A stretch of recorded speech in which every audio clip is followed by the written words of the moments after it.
On 5 News tonight, the image of an injured Syrian boy causing global outrage. Why the government's obesity plan is under fire, and Team GB's brilliant Brownlee brothers.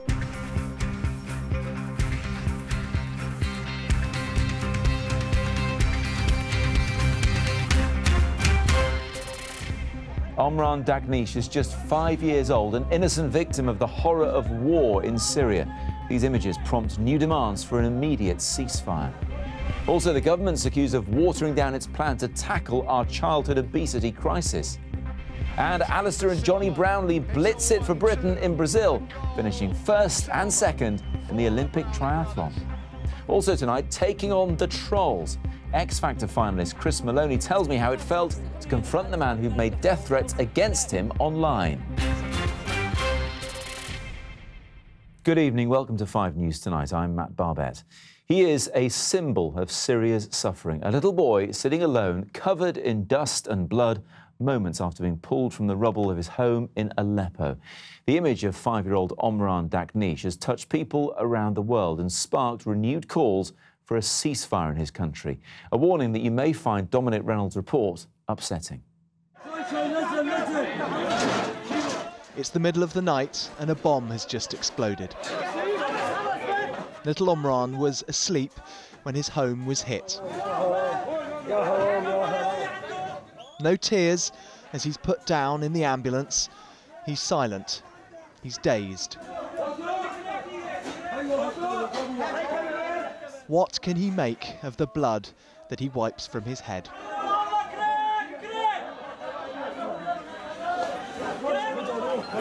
Later, another boy covered in dust comes out of the rubble. There's a little girl in the ambulance too. The pictures were filmed in Aleppo and distributed by those fighting the government. They want you to see what happens when regime bombs fall. But the doctors who'll treat these children are caught in the middle of a siege. Their supplies are running out. They're working with limited medicine, with limited medical supplies. They're facing electricity shortages, which means that sometimes they have to treat patients in the dark without access to electricity. This also means that the medical equipment is not always functioning or available. There's also shortages of fuel, which affect the ability of ambulances to respond to emergencies. For each incident like this that we see, there are so many we don't. The number of children who've been killed in Syria's war is at least 14,000, 250,000 people in all. And he's asked me, what do you think we should do about her? Here in Britain, surgeon David Knott received a message today from the doctor who treated Omran. He said he's left hospital and he will recover. David's worked in that hospital and says saving lives in Syria is tough. You have to really turn yourself off and just concentrate on trying to treat the patient. But the problem is sometimes that you cannot treat the patients, and they're children that are so badly damaged and so pitiful that it's actually very emotional and traumatic for everybody that's dealing with the casualties that come in. And a lot of people are crying, a lot of people are very upset by what's happening. Aleppo was the biggest city in Syria, so it's a place the government is desperate to win. Omran is just one of the little lives caught in the middle. The fact that he made it into an ambulance at all makes him luckier than so many others. Dominic Reynolds, 5 News. Well, I'm pleased to say I'm joined now by David Knott, who you saw in Dominic's report. And David, you've heard from some of the doctors who've been treating little Omran. How is he and his family? He had a very bad scalp wound and was bleeding significantly from the scalp wound, but they were able to treat him and he survived that injury, and so did his family as well. So it was great that he was able to be pulled out of the rubble and survived. Some good news there, but images like this that crop up from time to time that outrage the world as regards the situation in Syria must take you straight back there. It must remind you of your experiences in Syria. It does. I mean, I have images on my phone all the time from the doctors which I know that send me images about patients that they're dealing with, and also the casualties that they're dealing with, and mass casualties that they're dealing with. So I have the pictures on my phone all the time. I mean, he's just a lucky one, really. A lot of the pictures I have are really awful, of children badly damaged and have also died as well. So this is a dreadful, dreadful scene. We've heard today from the UN's diplomat, envoy, who's trying to deal with the situation in Syria, normally quite a placid diplomatic individual who seemed to lose his rag. He's at the end of his tether with this. So frustrated is he with the situation there, trying to organise a ceasefire, at least for just 48 hours, in Aleppo to let aid come in. When you've been there, how frustrating has it been for you to try and deal with the situation? Well, when you're there, it's really dangerous. You're hearing helicopters coming in, they're dropping barrel bombs. The Syrian regime are just dropping barrel bombs, non-stop. 10 helicopters a day, 10 barrel bombs a day, dropped all the way around indiscriminately on houses.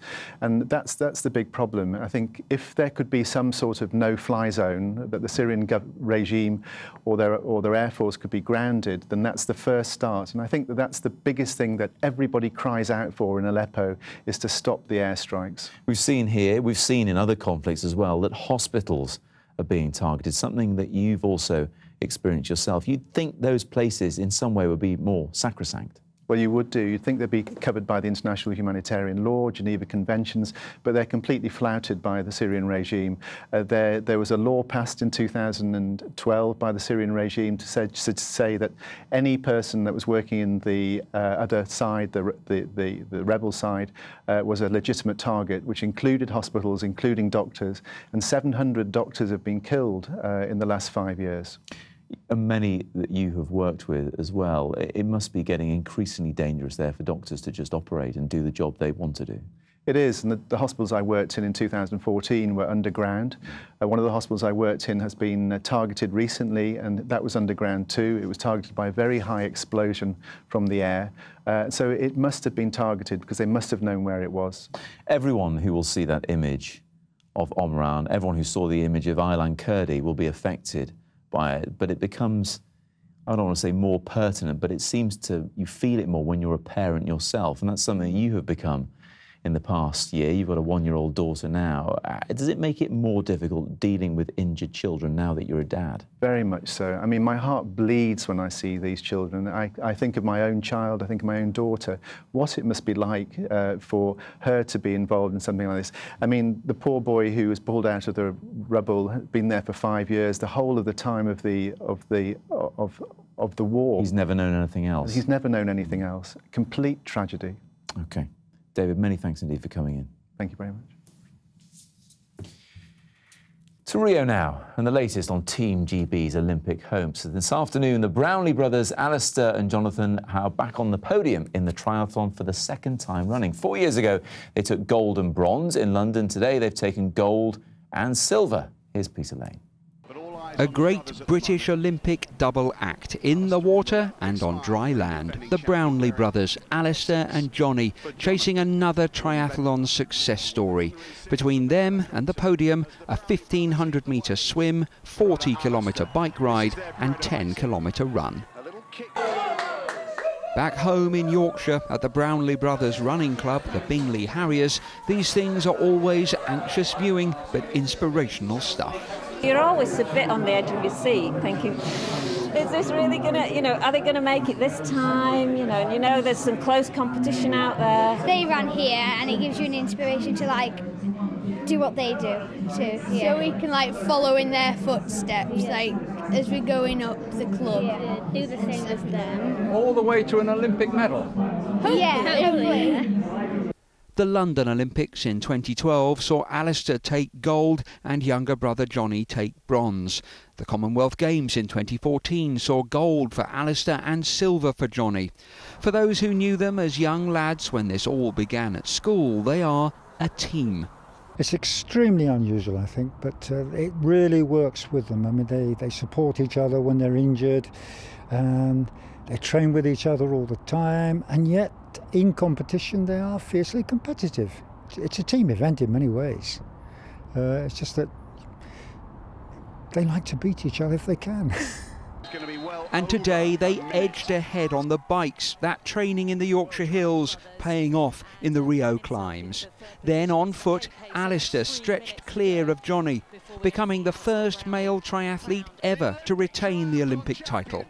Brownlee gold, Brownlee silver, and across the line, the brothers held hands.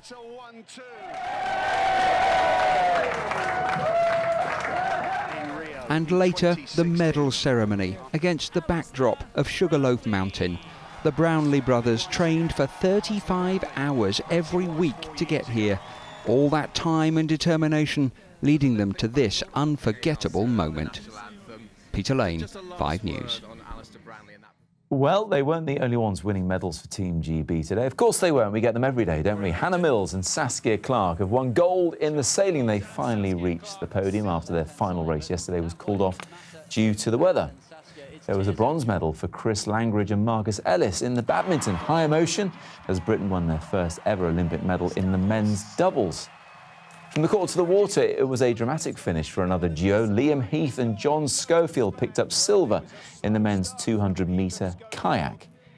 And Britain's women have reached the Olympic hockey final for the first time ever. It means there will definitely be a medal for the team, but we won't know whether it will be gold or silver until tomorrow when they face the Netherlands in the final. If the Dutch win, it will be the 3rd time in a row they've struck Olympic gold in a hockey final. So let's have a look at the all-important medal table. Team GB still holding strong in 2nd place with more medals to come. Nicola Adams has just won her boxing semi-final, guaranteeing her either a gold or a silver, another medal for her after London 2012 success. And while there is success in the sporting arena, there's continuing concern, though, about security outside it after a member of Team GB was robbed in Rio. The athlete, who hasn't been named, was reportedly held at gunpoint as they were heading back to the Olympic Village after a night out. A spokesman for the team confirmed an incident of theft. Athletes have been reminded not to wear their kit outside the Olympic Village and to avoid carrying valuables. Meanwhile, the Brazilian authorities have cast doubt over claims that 4 American swimmers were held at gunpoint in Rio on Sunday. 2 of the 4 Olympians were stopped from leaving the country by police. They're said to be helping with the investigation. The TV presenter Charlie Webster is in a coma and on life support after contracting a rare strain of malaria en route to covering the Olympics.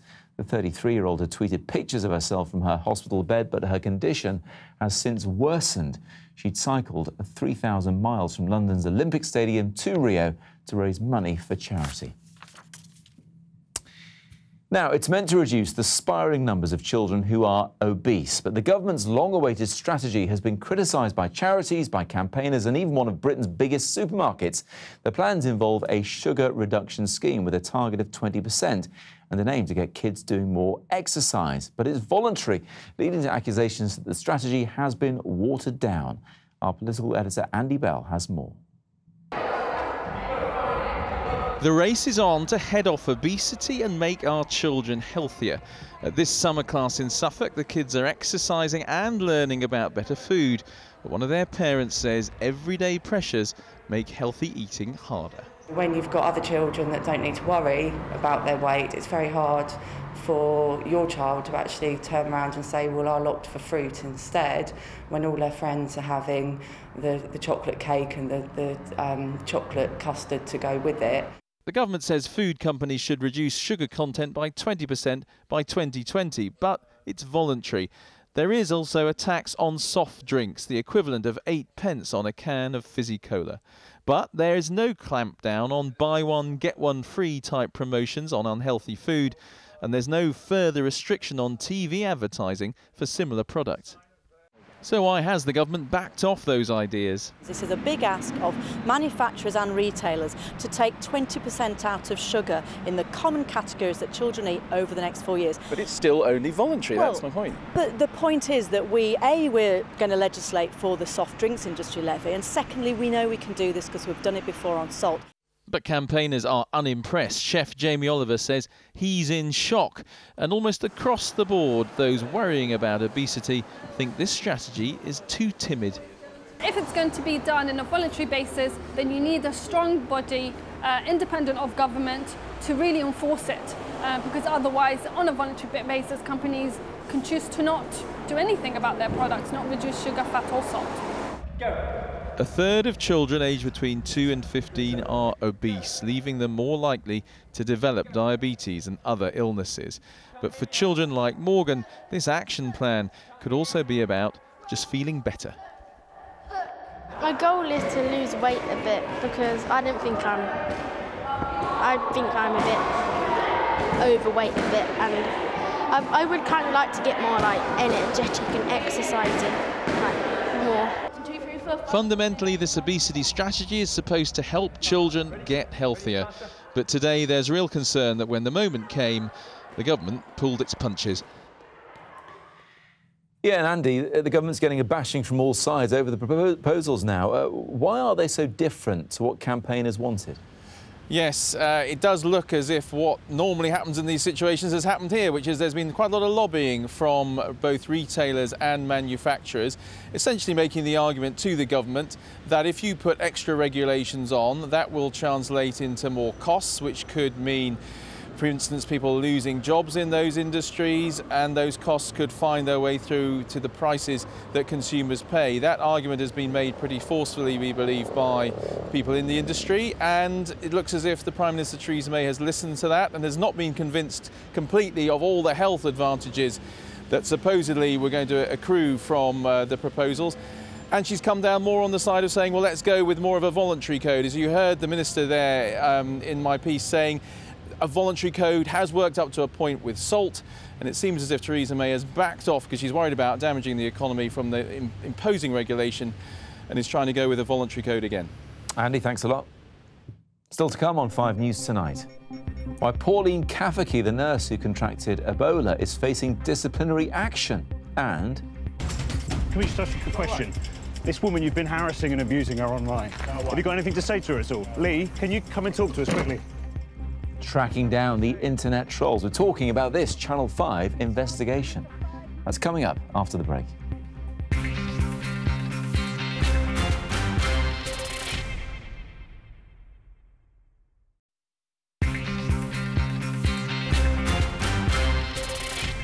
Welcome back. Now, I'm sure you remember Pauline Kafaki. She's the NHS nurse who contracted the deadly Ebola virus 2 years ago and at one stage fell critically ill. Well, now she's facing disciplinary action. She's been accused of attempting to hide her temperature during checks when she came back to the UK from Sierra Leone. Layla Hayes is with me now. Tell us more about this, Layla. Well, Pauline Kafaki, of course, was the nurse who risked her life to work with the sick in Sierra Leone and ended up contracting the deadly Ebola virus. She spent a month in isolation at the Royal Free Hospital in London after the virus was detected when she returned to the UK. She later recovered, but was readmitted to hospital on 2 separate occasions after developing complications. Well, she's now facing disciplinary action after she's alleged to have given dishonest answers to medical staff when she returned to Heathrow Airport. The Nursing and Midwifery Council have been investigating her conduct, and they allege that she allowed an incorrect temperature to be recorded and intended to conceal from Public England staff that she had a temperature higher than 38 degrees. OK. Any reaction yet from Pauline Kafaki herself? Well, there's been no word from Pauline Kafaki today. Last month, she gave a TV interview when she talked about the ordeal of having Ebola and what she went through, fearing that she may die. Well, of course, she's now facing a completely different ordeal. There'll be a disciplinary hearing in Edinburgh next month. And if the allegations are found to be true, she could be struck off. OK. Layla, thanks very much indeed. 2 police officers from the West Mercia Force are now under criminal investigation after the death of former Aston Villa footballer Dalian Atkinson. He was tasered by police outside his father's home in Telford on Monday. He later died in hospital. The police watchdog will look into the level and type of force that was used. Getting abuse online can be frightening, upsetting and often traumatic. The people behind the attacks have become known as trolls. Most of them use fake profiles, making it incredibly hard to track them down and to stop the problem. Tonight, a new Channel 5 programme featuring our correspondent Julian Drucker confronts some of those people. Can we just ask you a question? This woman, you've been harassing and abusing her online. Have you got anything to say to her at all? Lee, can you come and talk to us quickly? You've got nothing to say. Nothing to say, no comment. The programme attempts to find out why people inflict misery on others. It begins tonight at 10 o'clock. And in the show, former X Factor finalist Chris Maloney confronts a man who'd made death threats against him and his family, while Denise Fergus, the mother of toddler James Bulger, who was killed 23 years ago, tells about her experience of receiving abuse as well. I spoke to both of them a little bit earlier on. Good to have you both with me. Denise, tell us about the abuse you've suffered, because your life has been hard enough as is with the death of James. This must just it would just knock you for 6. It's bizarre. It does. I mean, when you get up in the morning, you turn your phone on and you see these tweets, you just think, you know, who is this person? You know, at first, I chose not to read too much into them, but when she started going into details of James, I thought, no, you can't get away with this. So, you know, I said to Stuart, you know, we need to inform the police on this. That's your husband? Yeah, my husband's cut. She was going worse and worse each tweet that she was sending me, and I thought, no, you know, it's one thing to attack me, but to attack a child that's no longer here, I just thought, no, you just can't get away with that. It's just, it's so unfair. It was unfair on James. It made me feel low because, you know, at the end of the day, I can't get to see James anymore. I can't get to do stuff with them that parents do with their children, buy them presents and stuff like that. And to have someone attack him like that for no reason. You must have been racking your brains as to think why anyone in their right mind would do this sort of thing. Well, at first, I thought it was a group of trolls because she has about 3 or 4 accounts set up, maybe a bit more. What she was doing, she was writing to each account herself. So, I mean, I thought, you know, for these tweets, the things that's being written, could Thompson and Venables be involved in this? Could it be one of them or their families? The boys who are now men who were convicted of killing James. Life, yeah. So all kinds were going around in my head, and I thought, you know, all I'm trying to do is do good in my son's charity's name. And Chris, you also have been targeted for very different reasons because you did well on X Factor. When this started to get worse, to snowball, what image did you have in your head of the person who was trolling you? I thought it was someone that was, you know, someone very lonely that lived in the basement of their mum or dad's flat. And had nothing better to do. You know, had loads of time on their hands, no job. And I was pleasantly surprised when I confronted the troll that was trolling me. Well, we can hear you doing that now with Julian. Here's a clip from the programme. I mean, I totally understand it might be spur of the moment on that particular one, but you sent others 3 weeks later saying that you were going to kick me nan to death as well. You know, that's another tweet that affected me as well, and not just myself, but my family. Do you regret that, Gary? Yeah, I do, knowing that he's and obviously felt hated. I mean, I'm sorry for what I put. It was harsh. He acknowledges there that you felt hated. How did you feel on confronting this guy, Gary? I was quite nervous. I mean, don't get me wrong. I mean, I didn't know what to expect. But then when I spoke to him and I heard him on the phone, I mean, he wouldn't confront me face to face. He was too scared to confront me face to face. He got upset, didn't he? He got very upset, yeah. And I genuinely, towards the end, thought, you know, I felt a little bit sorry for the guy. Without giving too many details away, who is he exactly? I mean, what's his sort of family situation? He's a normal guy. He lives in a nice house in a normal estate. He's got 2 lovely kids and a lovely wife who I spoke to. He's got a good job. And he's just totally the opposite of what I thought a troll would actually be. So it was just unbelievable to actually, you know, get to speak to him on the telephone and, you know, his reaction towards what he's done to me and my family. Denise, do you think this is a good thing that people are seeing through this show and through hearing from the 2 of you now, that trolls can't get away with it? They can't get away with it because the person that trolled me... has got 3 years in jail. It was over 2 years. It took 2 years for me to get here, but, I mean, it was all worth the time and waste because she's now been given 3 years. But it's difficult, isn't it? Do you think the social... I think there should be a lot more awareness out there to say, if you troll someone, it's a criminal offence to do that. Yeah, you're not going to get away with it. And you're not going to get away with it. That's the only thing that, you know, that needs to be put out there. I don't know how it's going to be done, whether it could be the local police in the area that could, you know, do something about it and then go nationwide or whatever.